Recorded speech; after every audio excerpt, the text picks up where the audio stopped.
So we'll start off with the prayer. Om Ajnanatimidandhasya Jnananjana Shalakaya Chakshurunmilitam Yena Tasmai Shri Guruve Namaha. Mukam Karoti Vachanam Pangum Langayate Girim Yat Kripatamaham Vande Shri Gurum Dinatarinam. Vansha Kalpatarubhyascha Kripa Sindhubhya Cha Patitanam Bhavanebhyo Vaishnavebhyo Namo Namaha. Jai Shri Krishna Chaitanya Prabhu Nityananda Shri Advaita Gadadhara Shri Vasadi Gaur Bhaktavinda. Namavam Vishnupadaya Krishna Preshtaya Bhutale Srimate Bhaktivedanta Swaminiti Namine. Namaste Saraswati Devi Gauravani Pracharine Nirvishesha Sanyavadi Paschayate Deshatarine. Jai Shri Krishna Chaitanya Prabhu Nityananda Shri Advaita Gadadhara Shri Vasadi Gaur Bhaktavinda. Hare Krishna Krishna Krishna Hare Hare Hare Rama Rama Rama Hare Hare.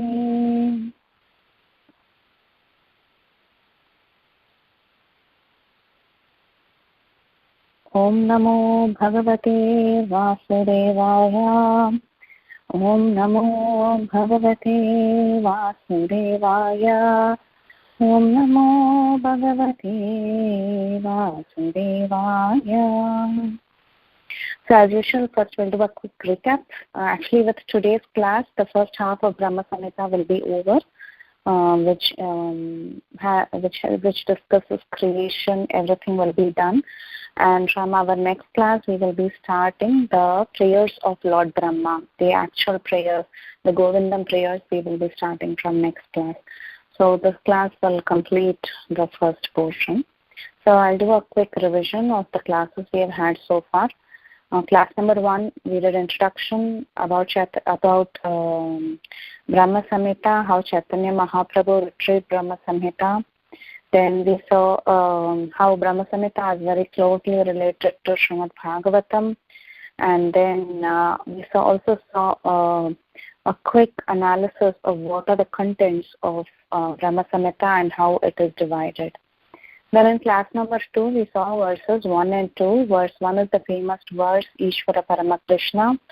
And also in this class, we saw a general description about Goloka Vrindavan. We saw how Gokul of the material world and Goloka Vrindavan are one and the same. They are non-different. They are actually exactly the same. With some examples, we saw this fact. Then class number 3, we discussed verses 3 and 4. So in this class, we saw in detail about the central whirl of the lotus, which is the residence of Radha Krishna in Goloka Vrindavan. We spoke about yantra and mantra. Mantras covering the Gopal Gayatri, and yantra about the hexagonal figured yantra that is situated in Goloka Vrindavan. Then we spoke about Prakata and Aprakata Leelas, the manifest and unmanifest pastimes of Krishna. The Prakata Leela that happens when Krishna performs his pastime here, and the Aprakata Leela is when every minute Krishna is continuing to perform his pastimes in Vrindavan, but we don't have the material eyes to see it. We are covered, and hence we cannot see the Aprakata Leela that is happening in Bhauma Vrindavan, as well as there is Aprakata Leela happening in Goloka Vrindavan. That is Aprakata to our eyes, because we cannot see what's happening in Goloka Vrindavan sitting here. So one variety of Prakata Leela that happened 5,000 years ago when Krishna came, and 2 varieties of Aprakata Leela. And also we saw the method as to how to enter into the Aprakata Leela within the Gokul Vrindavan. How one does mantra upasana and he reaches the Swarasaki stage and he enters one particular pastime of Krishna, and then he floats, or rather he flows from one pastime to the other once he enters the Aprakata Leela. And we saw some examples of how people entered this Aprakata Leela and what they saw. Now, and then later we saw how the petals of this particular Goloka Vrindavan are the residents of the gopis and other residents and other associates of Krishna and the gopis. In class number 4, we covered verses 5 and 6. So verses 5 and 6, they talk about how the Chaturvyuha expansions are in Goloka Vrindavan. It also speaks about the different Vedas and the Purusharthas in their purest forms in Goloka Vrindavan, and specifically the focus was about a mysterious region known as Shvetadvip, where Lord Chaitanya Mahaprabhu resides. This Shvetadvip is actually the rectangular area covering that lotus petal. It is marked in white color. Then we also saw that there is Jagannath, Puridham, and Mathura, and Dwaraka, and all these places within the topmost planet, Goloka Vrindavan. And then we got an introduction to the Lord's internal potency, who is Yogamaya. Class number 5. Class number 5, we covered verses 7 and 6. So in verses 7 and 6, we discussed in detail about the Lord's external potency. That is Maya, Mahavishnu and his internal potency, Rama Devi or Yoga Nidra, they actually begin creation out of compassion for living entities. And then we saw how Mahavishnu, he glances on Maya indirectly. So his glance forms a halo that is called as Shambhu, and Shambhu contacts Maya, and hence creation begins. And this pradhan, it's like a cooked down soup, and Mahatattva is the separated elements. And we saw how the glance of Mahavishnu has two aspects to it. The first aspect is called as Mahavishnu, and the second one is called as Advaita Acharya, which agitates which agitates the pradhan to form the Mahatattva. And then we also saw how Shambhu and Maya or Chaya are the father and mother of this universe. Though Lord Mahavishnu is actually the original cause, and his conjugal relationship with Rama Devi, actually in actuality, that is the source of the beginning of creation. Now in class number 6, we did verse number 9 to 15. So verses 9 to 15 got further into the details of creation. So we discussed about the male and female principle of creation, how Maya and Shambhu actually execute creation. Then we saw how the universes are like golden sperms that are emanating from the pores of the body of Mahavishnu when he exhales, and they enter into the accommodating chamber. And then the material elements, they cover up these streams and they enlarge, but still these elements, they do not cooperate. And also we saw an introduction of the different characters like Garbhodakashayi Vishnu, who is an expansion of Mahavishnu, or Karanodakashayi Vishnu. Karanodakashayi Vishnu and Mahavishnu are the same personality. An expansion of Karanodakashayi Vishnu is Garbhodakashayi Vishnu. Then Shirodakashayi Vishnu comes from his left limb, that is the left part of Mahavishnu. Shirodakashayi Vishnu comes, and the Prajapati Brahma or the prototype Brahma comes out from his right limb. And then we saw how the elements of nature, they go and pray to Mahavishnu to help them to combine. So this was class number 6. Now class number 7, right after that, we covered verses 16 to 21. So what we discussed in that was that the false ego that the jiva acquires as soon as he enters material creation is actually a gift from Shambhu to us. Okay, but however, the good side of it is that the internal energy is more powerful. With the mercy of devotees performing devotional service, we can conquer this false ego and go back to the spiritual world. So it is this false ego that keeps us tied up here. Okay, and then we, in the previous class, when we left at a point where the ingredients went and prayed to Mahavishnu, hearing their prayers, the Lord being very compassionate, he himself, as Shirodakashayi Vishnu, entered the elements with his energy Kali and helped these elements to cooperate. So they started forming a layer around this sperm or this little eggs that have come out from Mahavishnu, and the layer started covering up and started expanding. So the layers covered up, the 7 elements covered up, and it started expanding, and they were floating like that for eons and eons in the Karana ocean. And then Garbhodakashayi Vishnu, he entered into each universe. And once he entered into the universe, that was very, very hot. And from the sweat of his body, Garbhodak ocean was formed, and it covered up half of the lower part of the universe. And he went and reclined there. And he himself expanded as the Virat Rupa. And Brahma got a blueprint of this Virat Rupa in his subtle body, because Brahma's gross body is not yet created. But all the souls, like all the Garbhodakashayi Vishnus of the different universes, they collected their share of souls from Mahavishnu, and they went and reclined. So pretty much all the souls are in their subtle bodies are sleeping in Garbhodakashayi Vishnu. So at that time, the subtle body of Brahma, he receives a blueprint seeing the Virat Rupa of the Lord. So basically, Brahma has an idea of the Virat Rupa, and he himself takes the form of the Virat Rupa, as explained later. But once the Virat Rupa is shown by the Lord, he withdraws and he goes away. I mean, that Virat Rupa is no more seen. And before Brahma actually is born from the lotus, the Lord teaches where each and every part of the universe would fit. He withdraws his Virat Rupa and he hands over to the subtle body of Brahma. And at this point, karma or activity of the jivas is awakened. Then in verse number 21, that was the last verse that we discussed in the previous class, we saw how the intrinsic nature of the jivas are. What are the different properties of the jivatmas? What are their properties? They are part and parcel of the Lord, and they are always subservient to the Lord. They are very similar to the Lord in quality, but they are different in quantity. All this we have seen in verse number 21. So this is where we left, okay, in the previous class. So pretty much we have seen how the topmost spiritual planet is. We have seen how the Viraja river is, how Mahavishnu reclines, and how all the universes are coming out from his pores. And then finally how the elements are, forming layers around each of these golden balls that are coming out from Mahavishnu's body.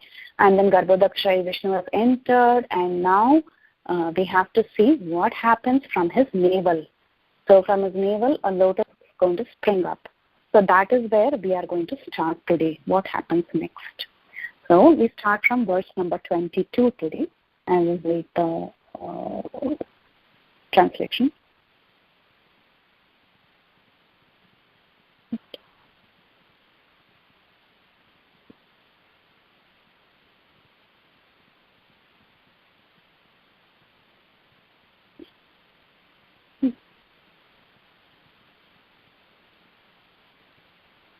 Okay. Brahma Samhita, verse number 5.22. Evam sarvatma sambandham nabhyam padmanar harir adbhuta tatra brahmadbhavat bhuyas chaturvedi chaturmukha. Evam, thus, sarva atma, with all souls, sambandham, related, nabhyam, from the navel, padmam, a lotus, harehe, of Vishnu, adbhut, spring up. Tatra, there, Brahma, abhavat, was born, bhuyah, again, chaturvedi, versed in the 4 Vedas, chaturmukha, 4-faced. Translation: a divine lotus which springs up from the navel pit of Vishnu is in every way related by the spiritual tie with all souls, and is the origin of the 4-faced Brahma versed in the 4 Vedas. Purport, I will read the purport because it's very small. The same divine lotus originating from the divine person entered into the hidden recesses is the superior plane of aggregation of all individual souls. The 4-faced Brahma, the image of self-enjoyment, derives its origin from the prototype Brahma or Hiranyagarbha, a mundane seminal principle who regards the aggregate of all mundane entities as his own proper body. He delegated godship to Brahma, as well as his being the dislocated portion of Krishna are also established. So even if you didn't understand anything, here is the explanation.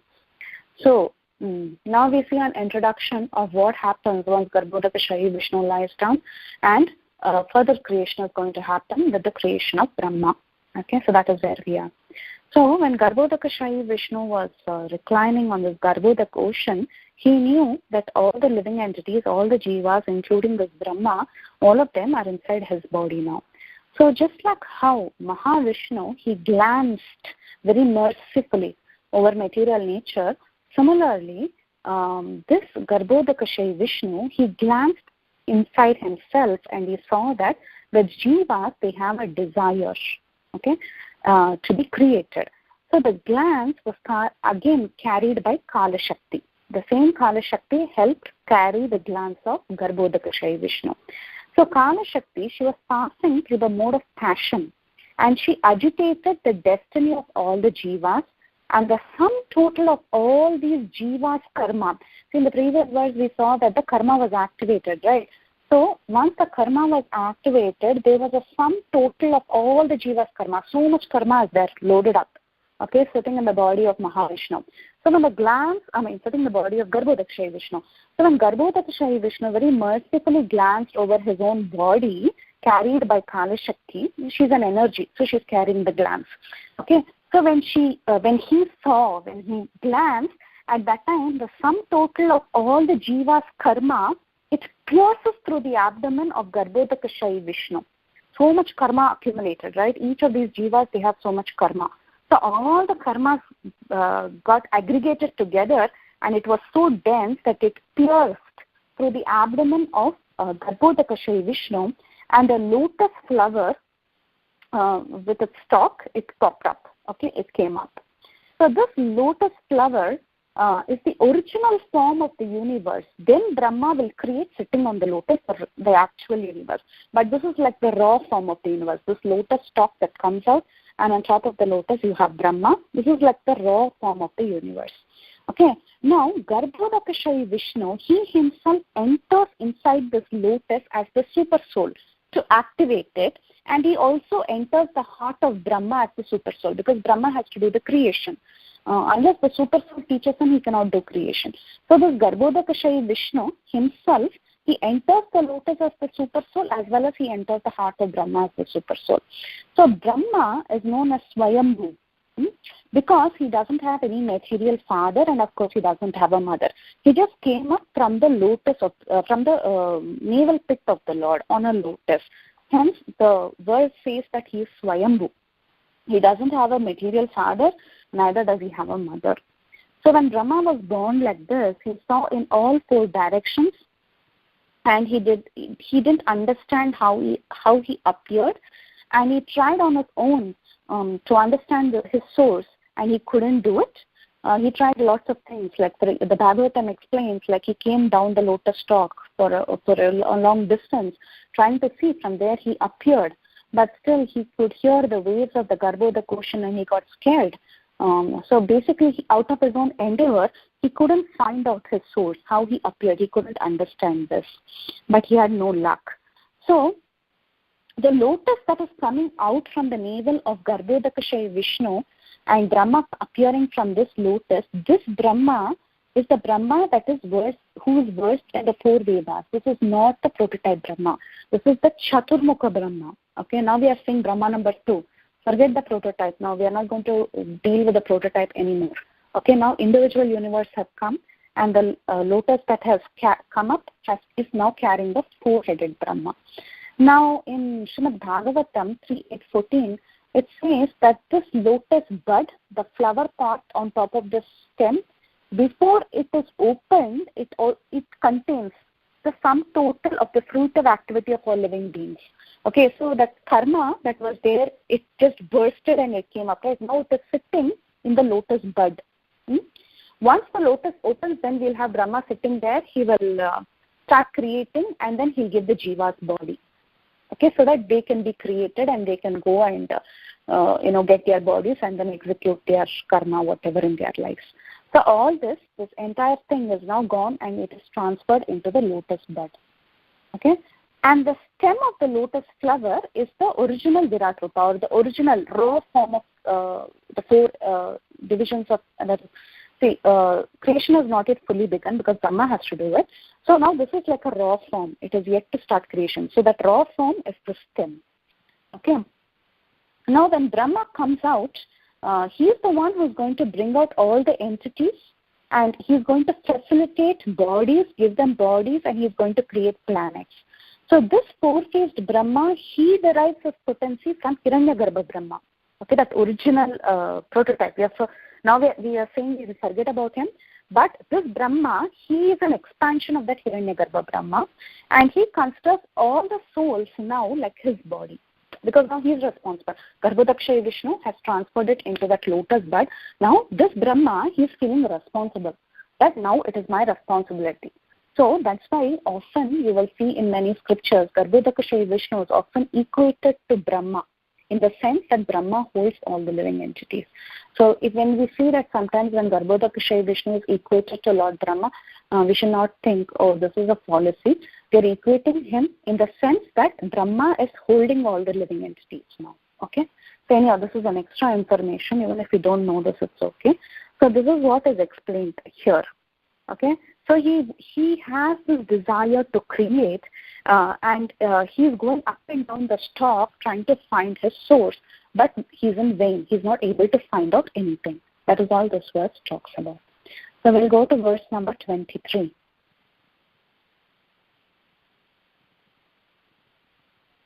Sanjato Bhagava Chaktya Tatkalam Kila Chodita Shayam Matin Chakre Purva Samskara Samskrita Dadarsha Kevalam Dvantam Nanyat Kim Api Sarvata. Verse number 23, translation. On coming out of the lotus, Brahma, being guided by the divine potency, turned his mind to the act of creation under the impulse of previous impressions, but he could see nothing but darkness in every direction. Purport: Brahma's impulse for creation arises solely from his previous impressions. All jivas get their nature comfortably to their impressions of previous birth, and accordingly their activity can have a beginning. This is called as the unseen, or the result of one's previous deeds. His natural impulse is formed according to the nature of the deeds done by him in the previous kalpa. Some of the eligible jivas also attain the office of Brahma in this way. So, in this verse, we are seeing that coming out of the lotus bud, Brahma is now created, and he was first curious about his birth, and also being guided by the divine potency, he turned his mind to the act of creation. He wanted to start creation and the verse says under the impulse of previous impressions. Okay, but of course he couldn't see anything, but there was only darkness in all directions. So when we talk about this, a Brahma is one who takes the role of Brahma. If you see, previous impressions means what does it mean? Why do they talk about previous impressions for this Brahma? So a person who has, an example given in Shastra is that a person who has performed more than 100 births of perfect varnashrama dharma as a perfect brahmana, or carrying out his duties perfectly for 100 births, such a person qualifies to become a Brahma. So like that, there are some qualifications for a person to become Brahma. And even, in fact, there is even some particular fire sacrifice, homam, that yajna, that a person, he continuously does so many numbers, he qualifies to become Brahma. So like that, there are different methods for qualifying to be a Brahma. So this Brahma, that means he's had many births and he's had many previous impressions. So just like we also have a lot of previous impressions when we are born. Like for example, when we are born, immediately we know that when milk is given to us, we must suck. Okay, these are all a part of previous impressions because we have taken so many births we have eaten. It is only natural for a soul to act according to his previous impressions. So similarly, this Brahma, according to his previous impression, he knows that his duty now is to create. Okay, this is very transcendental, but that's how it works. And also, you see, it says that his natural impulse is formed according to the nature of the deeds done by him in his previous kalpa. Now, the big question will arise. Brahma has just been created. So, what do you mean by previous kalpa? Kalpa, in general, we know is a day of Brahma. So now we are seeing just now the universe has manifested from the body of Mahavishnu, and just now this new Brahma has sprung up. It's his first birthday. He's not even gone to his day 2. He's still in his day 1. So what do you mean by previous kalpa? So there is an explanation about that. It says that there are 3 kinds of kalpa. In Shastra, we talk about 3 kinds of kalpa. One is called as the Mahakalpa.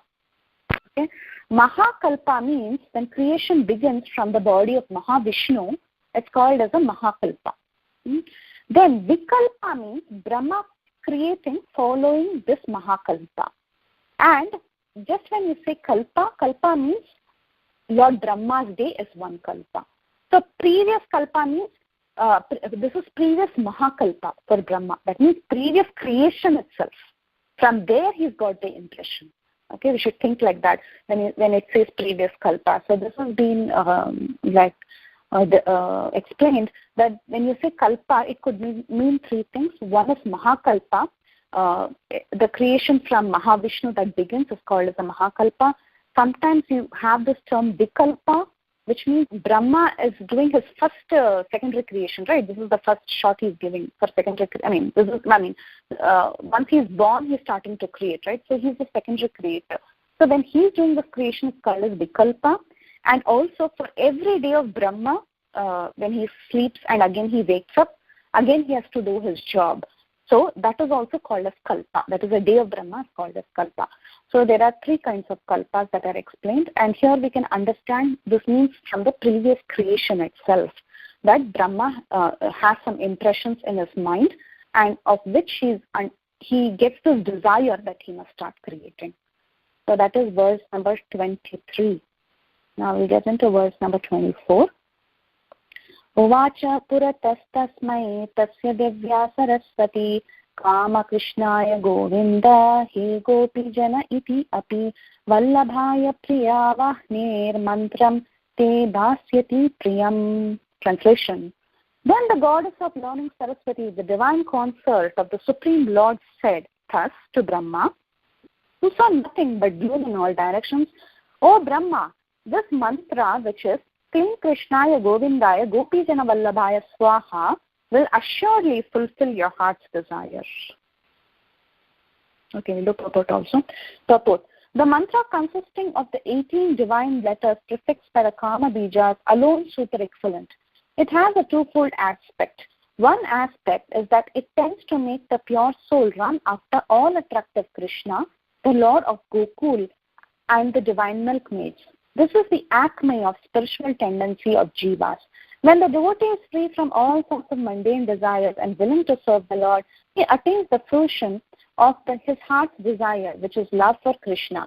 But in case the devotee who is not of unmixed aptitude, this super excellent mantra fulfills his heart's desire also. The transcendental Kama Bija is inherent in the divine logos located in Goloka, and the Kama Bija, pervertedly reflected in the worldly affairs, satisfies all sorts of desires in this mundane world. So here in this verse, so when Brahma desired to create, he had this strong desire to create that time. The goddess of learning, the divine goddess of learning, Saraswati, the divine consort of the Supreme Lord, when she saw that Brahma is looking in all directions and he's seeing only darkness, at that time she gave him a mantra, Klim Krishnaya Govindaya Gopijana Vallabhaya Swaha. Chant this mantra and it will fulfill your heart's desire. So this is the message Saraswati Devi gives Brahma. Now, who is the Saraswati? Everyone will ask, okay, Saraswati is the wife of Brahma. So how did Saraswati already come before Brahma was even created on the lotus? So this is not the wife of Brahma, Saraswati. This is the divine Saraswati. She is the wife of Mahavishnu. So if you go back to your Goloka chart and you look at focus on the blue lotus of the Goloka chart, if any of you have the Goloka charts with you, you can focus on the blue lotus, which is the Vaikuntha realm, Haridham, which is Vaikuntha. There you will see on Saraswati Devi. She is actually an expansion of Lakshmi. She is a divine consort of the Lord. She is an expansion of Lakshmi, and she is an aspect of Rama Devi who gives intelligence. This Saraswati Devi of the spiritual world she's also a form of Lakshmi who's in charge of giving intelligence, who's in charge of giving spiritual intelligence. And later, the mundane Saraswati that we have a Saraswati who becomes a Jiva, actually, who becomes the wife of Brahma later. Okay, so this Saraswati is not that Saraswati. Now we are seeing only the spiritual Saraswati, who is the wife of the Supreme Lord. Okay, she's an expansion of Mahalakshmi. Okay, so she is empowered to instruct Lord Brahma. That is her role. That is the role that she takes up. So she gives this instruction to Lord Brahma. Okay. So if you look at Srimad Bhagavatam, we don't see this. We don't see this Divya Saraswati coming and giving this mantra to Brahma.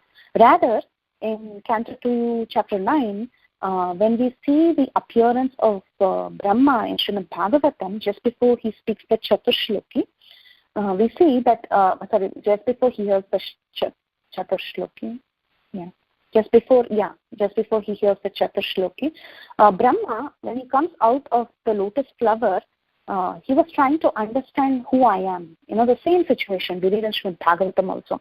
When he comes out, he's trying to figure out who he is. And same way he climbs down the lotus stem, etc. He does all this.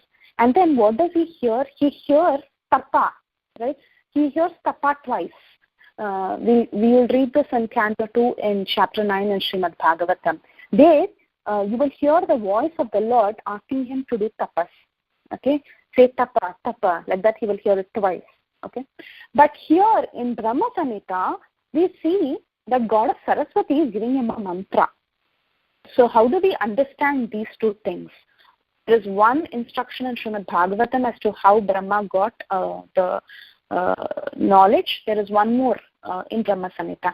Actually, how to understand it is that though Brahma was told to do tapas, though Brahma heard tapa, tapa twice, how to do tapas? I mean, on what mantra do you chant? That was given by Saraswati Devi. So, Saraswati Devi told him that he must meditate on this mantra while doing austerity. Okay, so you've got to combine the two. So, he did austerities. He also gets a mantra diksha. Okay, the first mantra diksha he gets is from Saraswati. So Brahma is now understanding at this point he has to do austerities because he has to do tapas, and he also gets a mantra diksha from the spiritual Saraswati. Okay, so Brahma at this point we understand that Brahma also was ignorant, though he was the direct son of the Lord. Even everyone is born in ignorance. All of us are born in ignorance.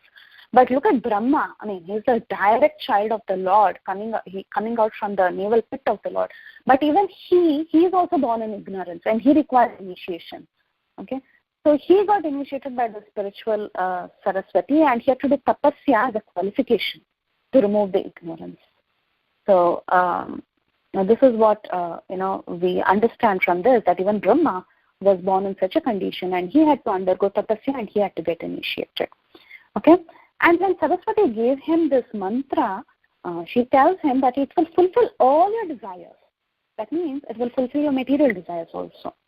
So Brahma has this desire to create the world. Creation of the world, in one sense, is also a material desire. Though you're doing it for the service of the Lord, besides that, it's not pure devotional service, right? So it's got a material aspect to it. So this mantra, Saraswati is telling, it will help you fulfill your material desires also. So this theme, Krishnaya Govindaya Gopijana Vallabhaya Swaha, those who are second initiated usually chant this mantra. If they are given the mantra, they chant the mantra. So when you chant this mantra, material desires also become fulfilled by chanting this mantra. So in one of these lectures, I was hearing Bhakti Chaitanya Maharaj. He was telling, if we have material desires and we are trying to hide it, and we continue to have this material desires while we are chanting, the clean seed is there. Clean is the kama seed, right? Kama bija. There's the seed of desire. So that means that material desire will be encouraged more and more. So even if you try to hide the material desire you're having, because of this mantra, it will manifest and everyone will see it eventually. So it's kind of dangerous. So Kama Bija is like that. It will help you fulfill your desire. Even if you're trying to hide your material desire, it will come out. Because your material desire will go and get encouraged and it will be fulfilled. That's what we should be careful in the sense that, more than being careful, the other way of looking at it is, yes, even material desires are fulfilled, but eventually you will also perfect spirituality. So though you're having your material desires fulfilled initially, eventually it results in spiritual bliss. So that would be other way of looking at it. Okay, so we'll get into verse number 25. So at this point, Saraswati has given Brahma a mantra to meditate on so that he understands his position and he begins creation. Verse number 25. Tapastvam tapa etena tva siddhir bhavishyati. Tapa, spiritual austerities. Tvam, you. Tapa, practice. Etena, by this. Tva, your. Siddhi, fulfillment. Bhavishyati, will be. Translation. O Brahma, do thou practice spiritual association by means of this mantra, then all your desires will be fulfilled. So the Saraswati says, do thou practice spiritual association. Why does she have to say spiritual association? And because spiritual association is the activity that brings one close to Krishna. Associate with Krishna, associate with devotees so that you become more close to Krishna. So association is important. And spiritual association, that's what we do even when we do fasting, right? Fasting means what? When we say upavas, it means you're getting closer to Krishna, more spiritual association. So that's why Bhaktisiddhanta Saraswati has translated this as spiritual association rather than spiritual practice. Okay, that means we'll get closer to the Lord when we do Tapodivyam. So here Saraswati is specifically telling Brahma that this mantra will help you in your material desire.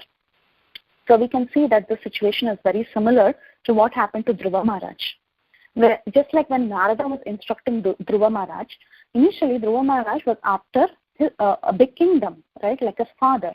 But Narada told him a process which will also help with that, and eventually it will bring him to the point of pure devotional service.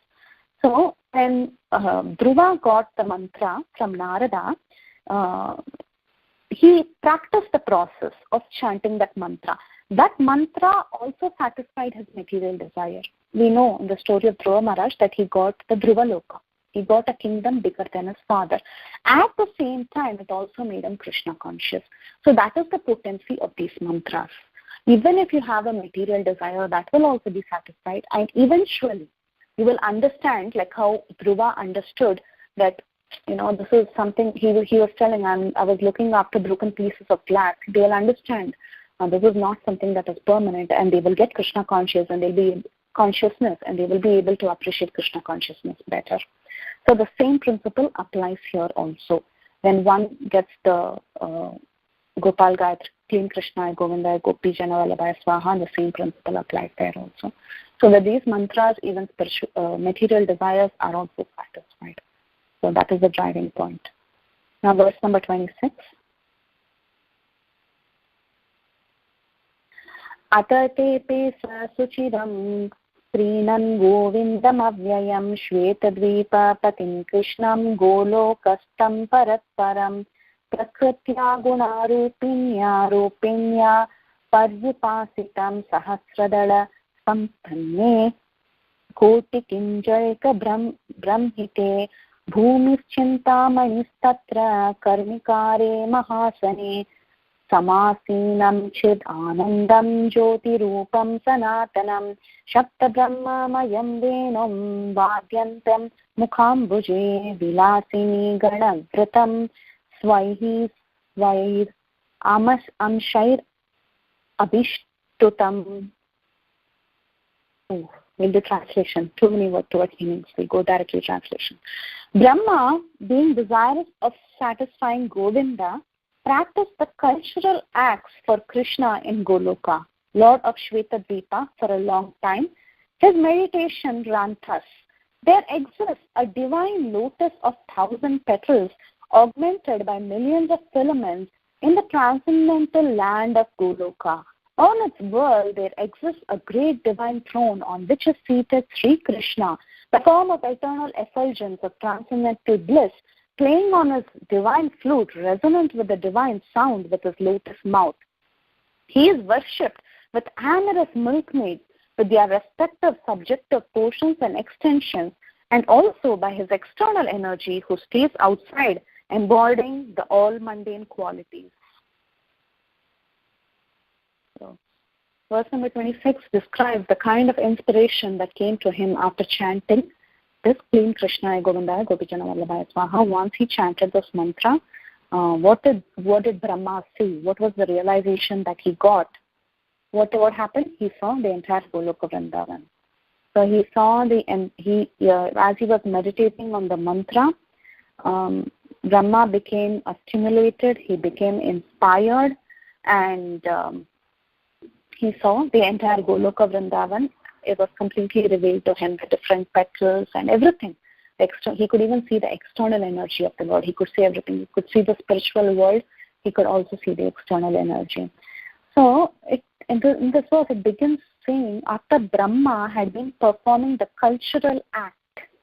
So cultural act means performing Raganuga Bhakti, that is devotional service, performing acts that are favorable for devotional service.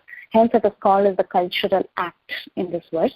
And he chanted a mantra meditating on Goloka, and hence you see the Goloka Dham description. Okay? Because you can see that the Goloka Dham was revealed to him. So Brahma also understands the position of the external energy. But however, when we meditate, we should not meditate on the external energy of the Lord. If we do like that, whatever desires material desires we have, that also gets fulfilled. Because Brahma did see even the external energy. That's what is mentioned here. So if we maintain material desires, there is a favorability. It will get satisfied, of course, and eventually the devotional service is impaired, and if you're properly guided in Krishna consciousness, it can be encouraged favorably. Just like Dhruva, in the case of Dhruva and Narada, initially though he had material desires, because he was guided properly by Narada, he could become Krishna conscious. So similarly, though we might be chanting on the mantra and we are meditating on the external energy means what? Material desires. So even if we have material desires, eventually, though those are satisfied, we also become Krishna consciousness by the strength of the mantra, and we become Krishna conscious provided we are guided by the right person, like how Narada guided Dhruva.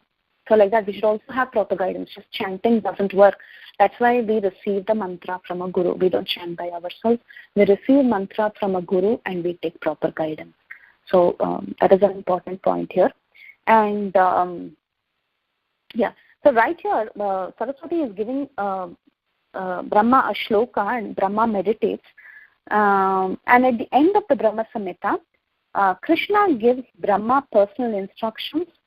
Despite of him having material desires, you can see how he can engage his senses in devotional service and become pure. This happens at the end of Brahma Samhita. So as of now, he is just chanting this to create. Later this happens. He being spiritually purified happens much later, but as of now, he is chanting to get his material desire fulfilled, which is to begin creation. Okay? So that is verse number 26. Now verse number 27. This is a big verse because we have a lot to discuss in verse number 27.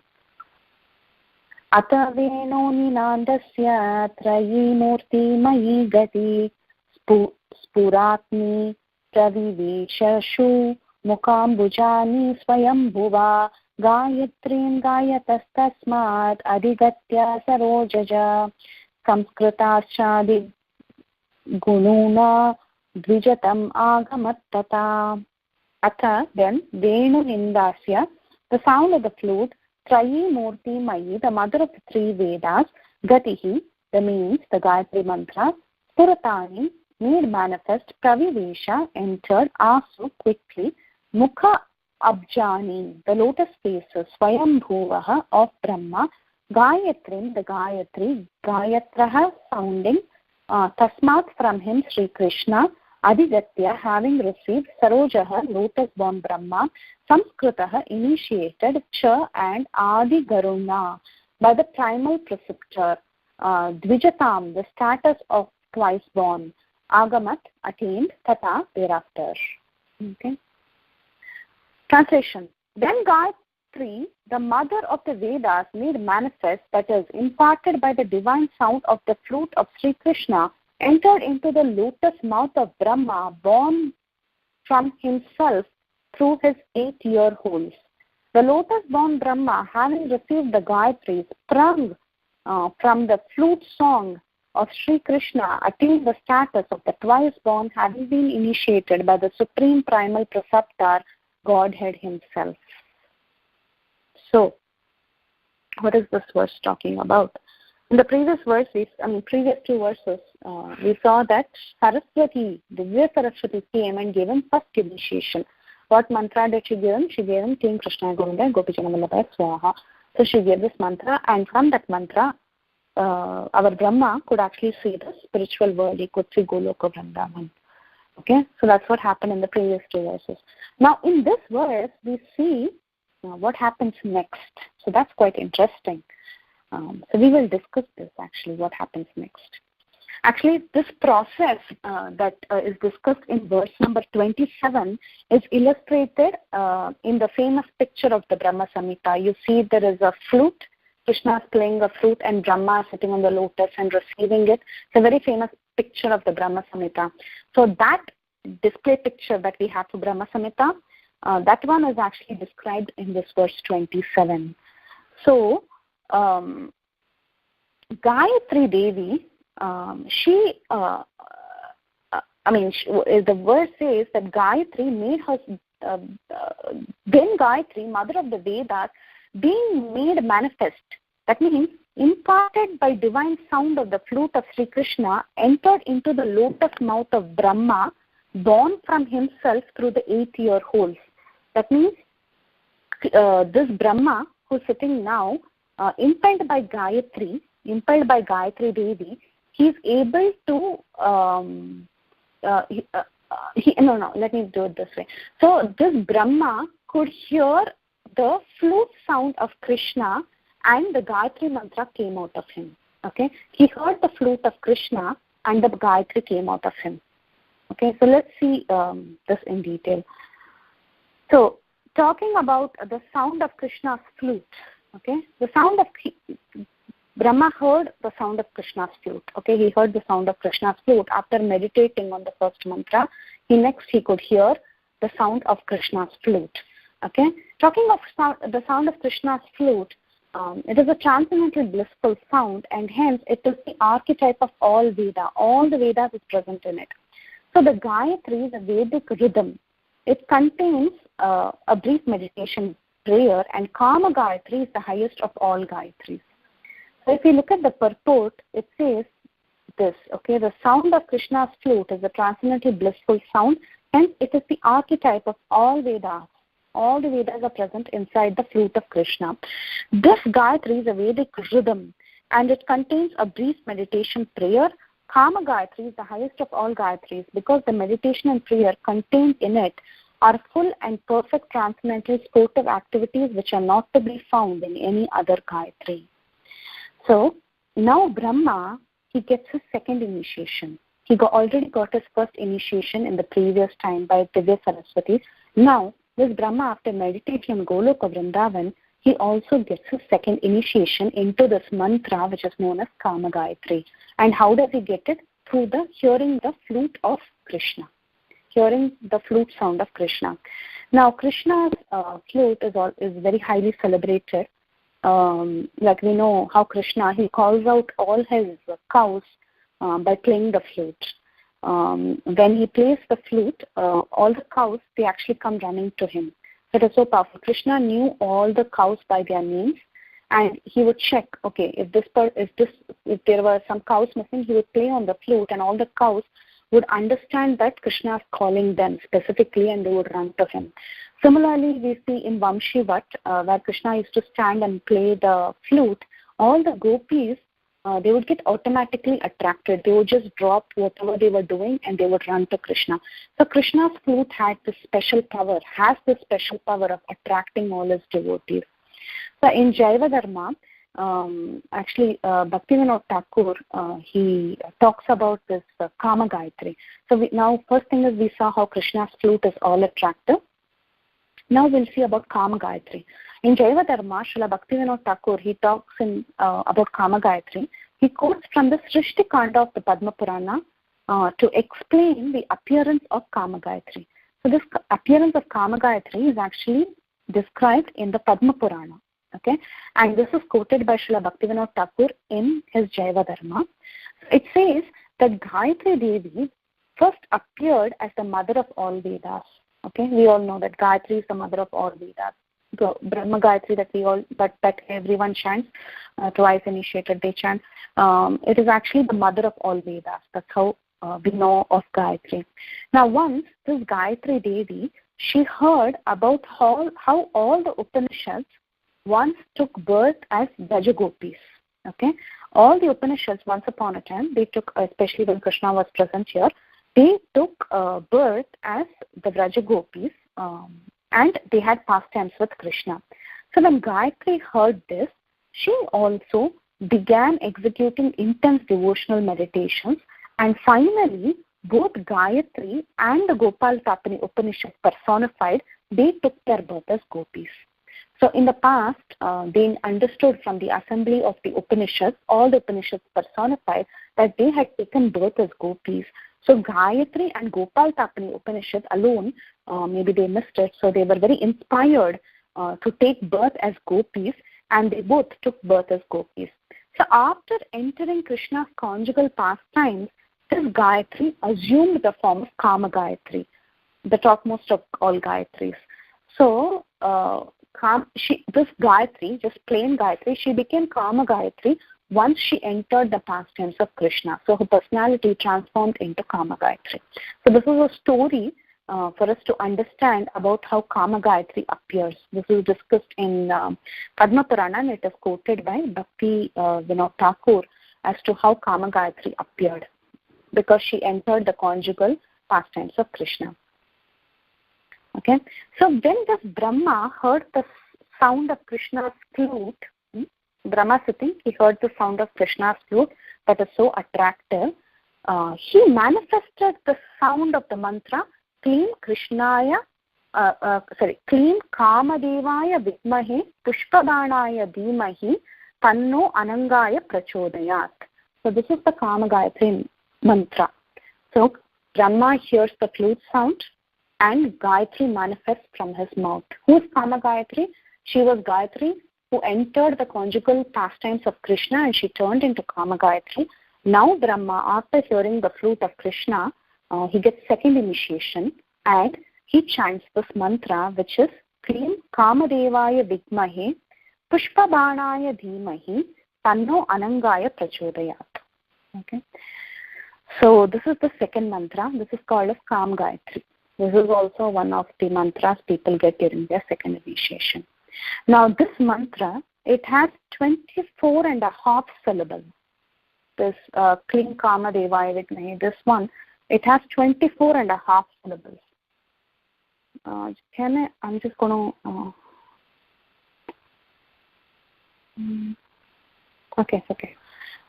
Mataji was trying to link in, but it's okay. Okay. So we are at a point where this Kama Gayatri has manifested. It has 24 and a half syllables. And these 24 and a half syllables, they are like different moons. These 24 and a half syllables, they are like different moons that represent different parts of Krishna's body. Each represents a moon of Krishna's body. Like Krishna's body, each and every part of his body is like a moon. It is like a full moon.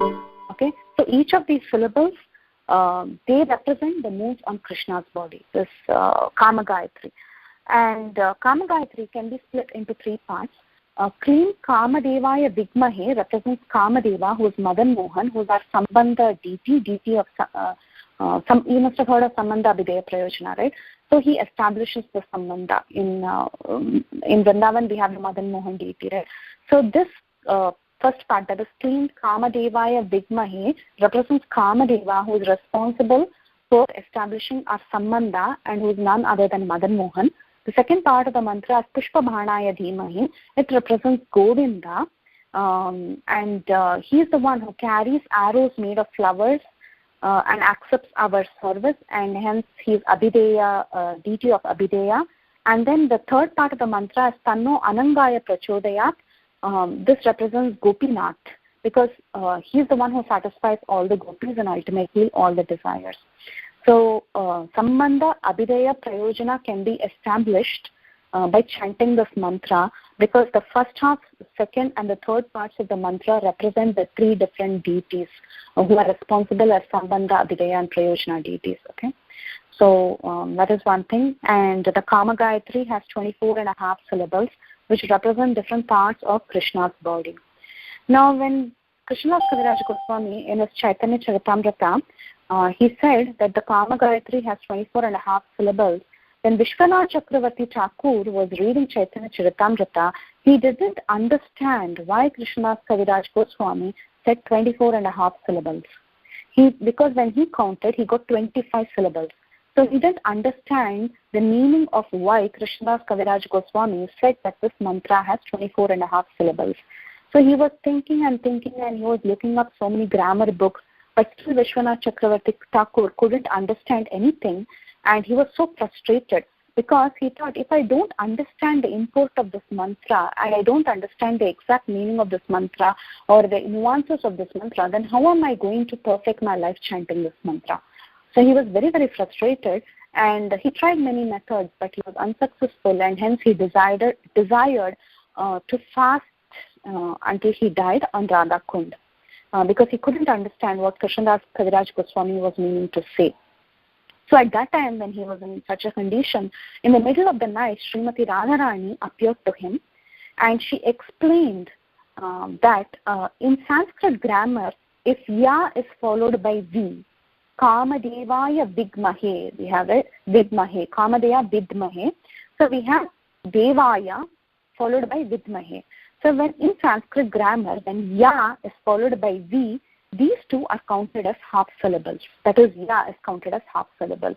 And hence, it is 24.5 syllables. And this half syllable actually represents the forehead of Krishna, which is in the shape of a half moon. You can see the forehead is like a shape of a half moon. So this half syllable is actually there. It is on Krishna's forehead, and actually it's not 25 syllables, rather it is 24.5 syllables. So, especially this happened to Vishwanath Chakravarti Thakur actually when he was compiling his mantras, the Deepika on Kama Gayatri. He couldn't substantiate how it was 24.5 syllables. And that's when he went through this process. And in a dream, Srimati Radharani instructed Vishwanath Chakravarti Thakur. Okay, so the solution to this half syllable is actually the solution to this. That is then, this answer which Radharani gave. She told him to refer this book by the name Varnagama Bhashwadi. This is a grammar book, and based on this grammar book, Krishnadas Kaviraj Goswami said it has 24.5 syllables. And later, Vishwanath Chakravarti Thakur found this book and he saw the reference and he felt very happy that the Kama Gayatri actually has only 24.5 syllables, and he understood how it was that way. So this happened by the mercy of Srimati Radharani. So, and since the other 24 syllables are full syllables, they are like full moons. Only this is like a half moon. Like the different toenails, each of the toenails will be one moon. Like the different parts of Krishna represent different moons actually. So, and then he compiled a book on the meaning of the Kama Gayatri. So, when the Kama Gayatri is chanted perfectly after initiation, one can hear the flute of Krishna and meet Krishna. Okay, so this is for the people who are chanting the Kama Gayatri. If they chant Kama Gayatri perfectly, one can actually hear the flute of Krishna and eventually meet him. And this is a sequel to the first mantra that was received by Brahma. To the Gopal mantra, this is a sequel to the Gopal mantra. So the first mantra appeals to Krishna, and it refers, it's like a prayer of offering oneself to the shelter of Madan Mohan, who is the Sambandha deity, Govinda, who is the Abhideya deity, and Gopinath, who is the Prayojana. And the second mantra is actually higher. it is also a prayer to these three deities, but particularly it is a prayer to Gopinath, the transcendental Cupid, because particularly this prayer enhances conjugal rasa. So in this Gayatri, the realization of the transcendental pastimes of Gopijana Vallabha after perfect meditation is achieved, and the prayer for this prayer results in the attainment of love of Godhead in conjugal love.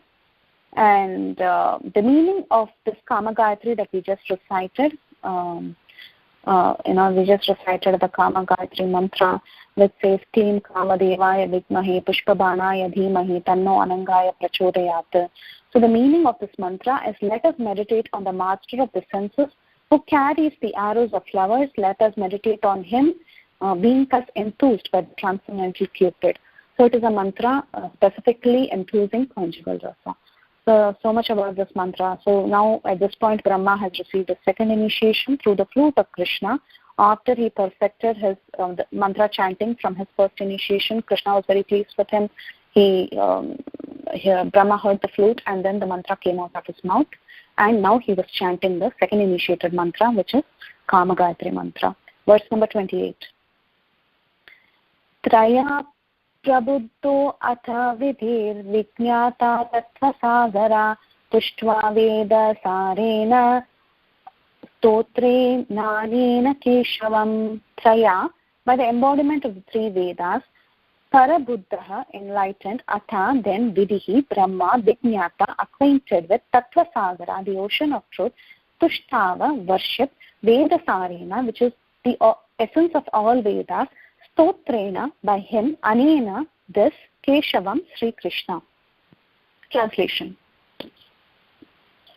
Enlightened by the recollection of that Gayatri embodying the three Vedas, Brahma became acquainted with the expanse of the ocean of truth. Then he worshipped Sri Krishna, the essence of all Vedas, with this hymn. I'll read purport because it's interesting. Brahma thought within himself, by the recollection of Kama Gayatri, it seems to me that I am the eternal maidservant of Krishna. Though the other mysteries in regard to the condition of the maidservant of Krishna were not revealed to him, Brahma, by dint of a searching self-consciousness, became well acquainted with the ocean of truth. All the truth of the Vedas were revealed to him with the help of those essences of the Vedas. He offered this hymn to the Supreme Lord Krishna. Sriman Mahaprabhu has taught this hymn to his favorite disciple inasmuch as it fully contains all the transcendental truths regarding the Vaishnava philosophies. Readers are requested to study and try to enter into the spirit of this hymn with great care and attention as a regular daily function. So this is for all the twice initiates. It must be chanted carefully. Now I wanted to explain about verse number 28. Brahma, after he chanted this Kama Gayatri, he thought within himself that by the recollection of this Kama Gayatri, it seems to me that I am the eternal maidservant of Krishna. Although he understood this, he felt, he had this feeling that he is the maidservant of Krishna, that is his position. But also that still at that point, other mysteries in regard to this condition of his being the maidservant was not revealed to him. That means further details as who he is and what is his service, all those details was not revealed. He just had this feeling that he's the maidservant of Krishna. He just had that feeling, at this point. So Brahma, by the dint of his, by his all this effort that he put, he became acquainted with the ocean of truth. He got some indications of his eternal relationship with Krishna, that he's a maidservant. However, other mysteries were not revealed. So generally, one chants both Kama Gayatri and Gopal Gayatri together. That's what Maharaj said. I don't know because I'm not a second initiate. I don't have an idea of this. But he said one generally chants Kama Gayatri and Gopal Gayatri together. And the verse says that this mantra embodies, Kama Gayatri, it embodies the Rig, Sama and Yajur Veda. It says only three Vedas, because Atharva Veda is not taken very seriously in this context because it is tantric. Hence, we don't say that the Kama Gayatri also has the Atharva Veda in it. So only the 3 Vedas are mentioned, why this mantra embodies the essence of all the 3 Vedas. And by receiving this mantra, Brahma got to know the truth, and whatever realizations he had after he chanted the Gayatri mantra, he had this feeling that he's a maid servant, and the other realizations that he had, he will express in his Brahma Samhita prayers, the famous Govindam prayers that he will be singing. From the next verse, he will start expressing the realizations he had after he received the second mantra. Okay? And Brahma had a very strong desire to serve Krishna and to do this creation as a service to Krishna, hence he received this mantra. And as Bhakti Siddhanta Saraswati states, all the readers are requested to study and try to enter into the spirit of this hymn with great care and attention as a regular daily function. So those who have received this mantra have to take it with great care and attention. And the prayers and the realizations that he had after he got this mantra is actually the Govindam prayers that we recite every day in the temples during Shringara Arati, Govindam Adi Prashantam Aham Bhajami. So those prayers will be from verse number 29. So we'll stop at this point. Yeah. And if anyone has any questions or comments, additions, corrections, please go ahead. I hope I expressed myself in an average way. Hope it was not very confusing. Thank you. Hare Krishna. Hare Krishna, Mataji. Thank you very much. Very, very, very interesting class. I have a couple of questions. Actually, the first thing is, in the purport of this last verse, when you read that the readers are requested to study and enter into the spirit of this hymn, we're talking about the Brahma Samhita now, right? Not the Gayatri. Oh, that was my mistake. Yeah, you're supposed to read the prayers with great attention, not the Gayatri. Sorry. Yeah. Right, because it says Sri Mahaprabhu has taught this, to his favorite disciples and as much as he You're posted. right. Okay. Yeah, that is so that the readers are requested to do that hymn as a regular function, the Gayatri. Yes. Not the Gayatri. I'm sorry. Okay. Okay, that's what the other thing is. I wanted to say. Okay, let me think. As I was saying, when that I had certain questions in my mind and you answered them. Phone lo maatladnanu. That's somebody's calling. You answer. I'm sorry. When you said that there's a question, that I said a question comes up and then you answer it.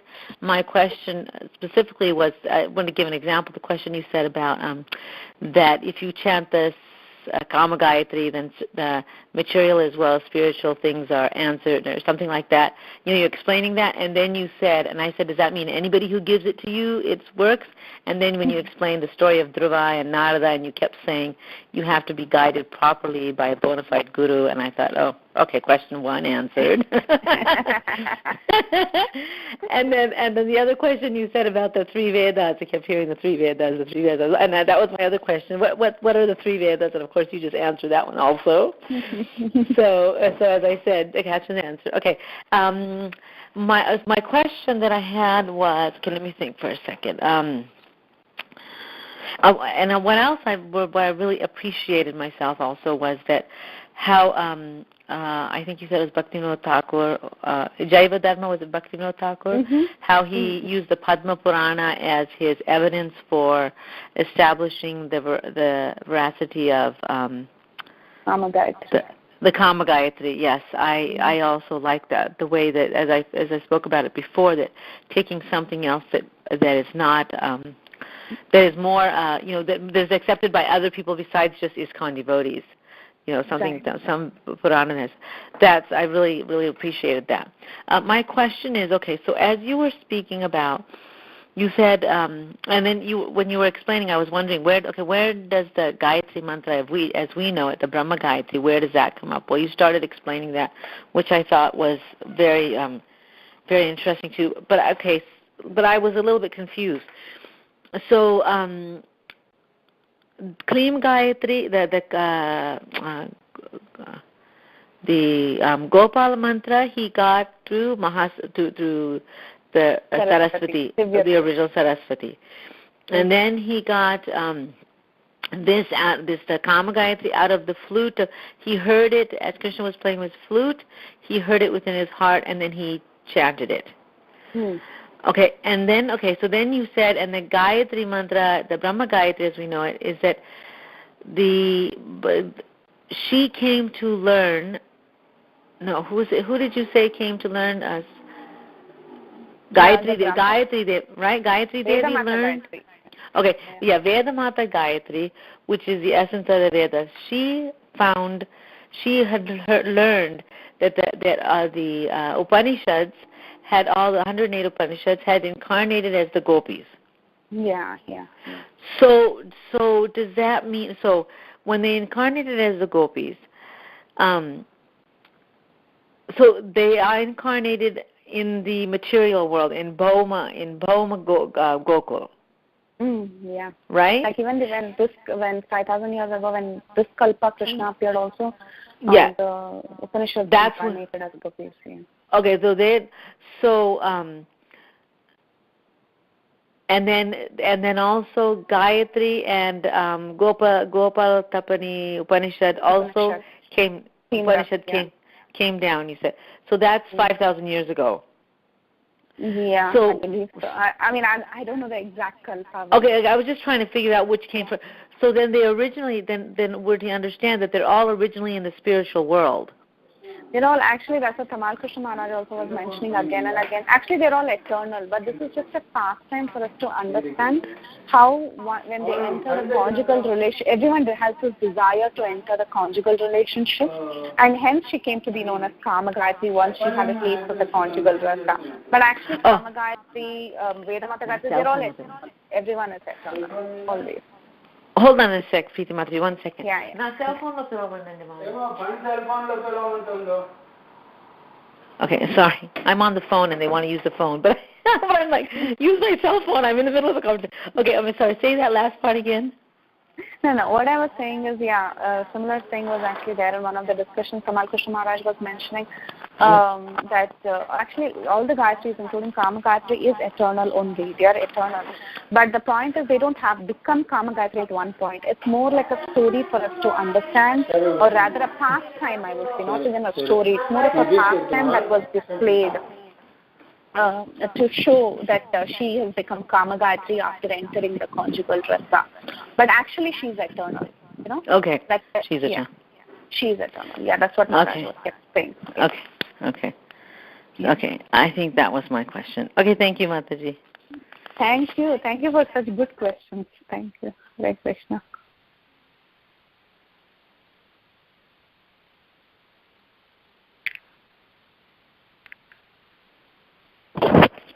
Haribol, Mataji. Thank you for your really wonderful class, Mataji. Prabhu, if there are any corrections, tell Prabhu. I was fumbling in between. I went blank actually at one point. No, it was very beautiful. How they related that with the Upanishads in the past time, Gopal Tapani Upanishads and everything. It was very, very much enlivening. And I relished your class. Okay, there are no questions that I have. Thank you so much for the effort. Thank you, brother. Thanks so much.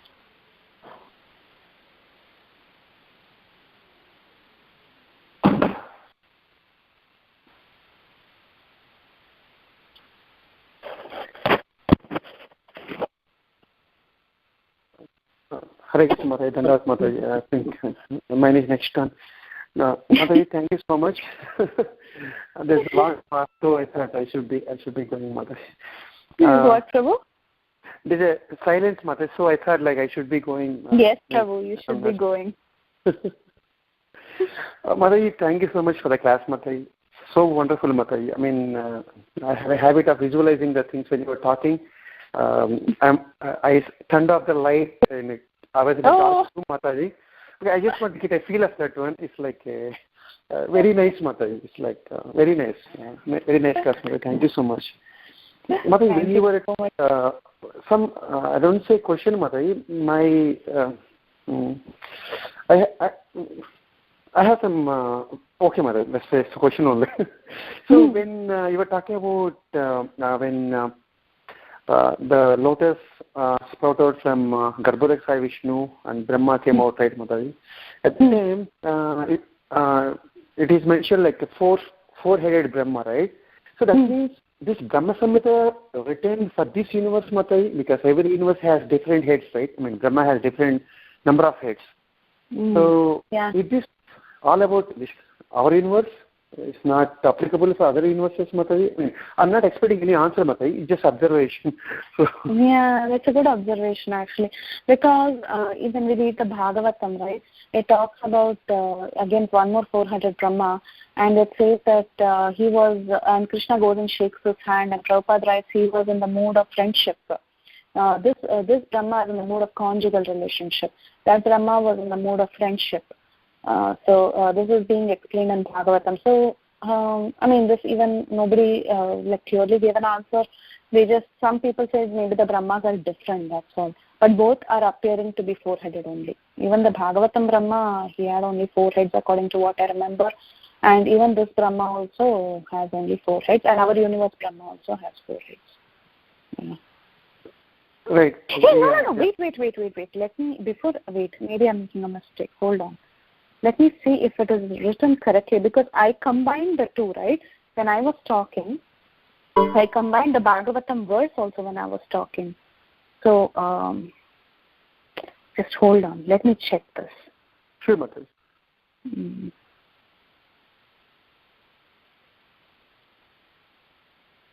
Yeah, 4-faced Brahma. Verse and the 4. Yes, Prabhu. It's right, whatever we did. This is also a 4-headed Brahma. Correct. Yeah, sure, Mataji. Just observation, Mataji. So I just that's interesting observation. Then while reading the purport, right, Mataji, when suddenly it's mentioned the 8 ear holes, I was confused where these 8 holes came from. Yeah, then I understood 4 heads, so 4 into 2, so 8. Total 8. Yeah. So he's hearing through all 4 heads. I mean, it's kind of multitasking kind of thing. So I mean, that's just my understanding, Mataji. But in one of the purport, it is mentioned Brahma feels, he is the maid servant of Krishna. So at that time, that means Brahma has no gender, it seems, right, Mataji? Because we see Brahma as a male, right, Mataji? But at that time, he's considered him, consider Brahma, I don't know what to say, as female. Maid servant is for female only, right, Mataji? Servant is male. So how it works, Prabhu, is that even our acharyas also, they always thought they were maid servants of Krishna, in the sense, in the spiritual world, their identity is more of a Manjari or a Gopi or something like that, because it's like the most celebrated. But as such, when he appeared, I believe it's still a male body. Brahma has a male body. But in his consciousness, as you're saying, yes, he didn't think I'm a male or something like that. Yeah, I mean, even I heard one lecture a long time back. At that time, Krishna is the only Purusha, and everything is the feminine part. So he's an enjoyer. That's the reason he's enjoyer, Purusha. Yeah. All of us, whatever. So everything is female. Correct. That's just I just want to highlight, Mataji. Then, that's all, Mataji. I mean, it was so wonderful class. I really relished, Mataji. Thank you so much. It's so nice, Mataji. Thank you, Prabhu. You hear so sincerely, Prabhu. Thank you so much. Mataji, in fact, like in the middle, for 10-15 minutes, I think, Mataji, we had to come for a birthday party. I missed Mataji, but I will hear the recording. When you were talking about the kalpas and everything, they asked me to take pictures. In the same self, I was putting earphones and was trying to pay attention. But immediately, then without hesitation, I just came to a separate room in their home. I said, leave me alone. I have to hear this one. So. Lovely, Prabhu. So nice. Yes, Mataji. That's all, Mataji, from my side. Thank you so much. Thank you so much, Prabhu. Hare Krishna, Mataji. Please accept my obeisances. Very good class. Hare Krishna, Prabhu. I missed the first half of it, so probably I'll have to hear again and then I'll ask if there are any other questions. At this point, I have no questions. Okay, Prabhu. Thank you so much, Prabhu. Thank you. Hari Bol.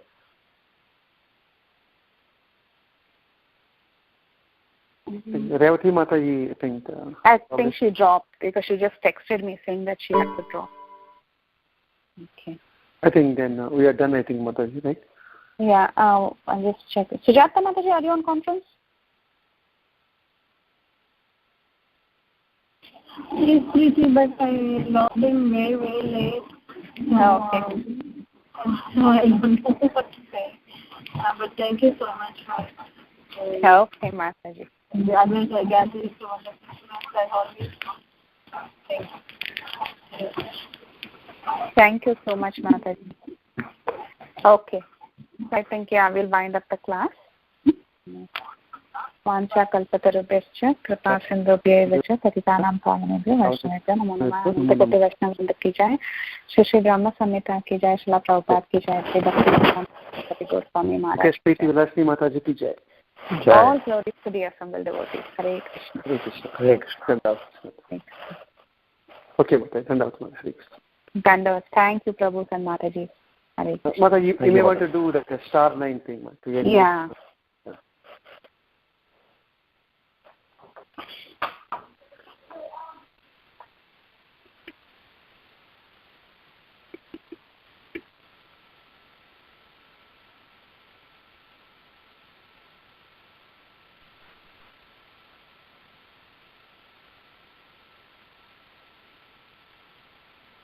Mm-hmm.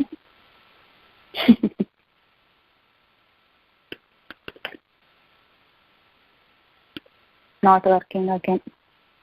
So even if we drop, everybody drops, I think it ends, I guess, Mataji. Yeah, it will stop. I think that's all. Yeah. Okay.